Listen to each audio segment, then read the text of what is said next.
Azathoth by H.P. Lovecraft. When age fell upon the world, and wonder went out of the minds of men, when grey cities reared to smoky skies, tall towers grim and ugly, in whose shadow none might dream of the sun or of spring's flowering meads, when learning stripped earth of her mantle of beauty, and poets sang no more save of twisted phantoms, seen with bleared and inward-looking eyes, when these things had come to pass, and childish hopes had gone away forever, there was a man who travelled out of life on a quest into the spaces whither the world dreams had fled.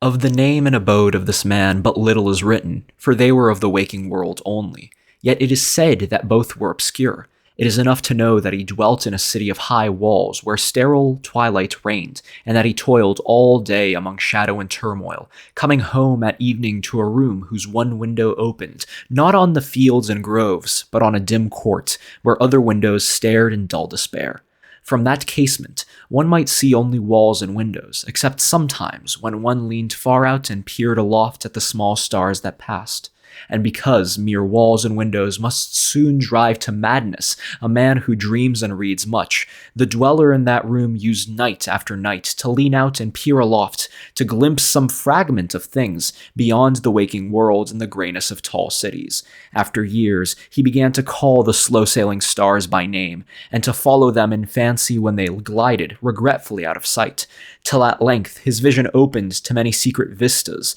and the dream-haunted skies swelled down to the lonely watcher's window to merge with the close air of his room and make him a part of their fabulous wonder.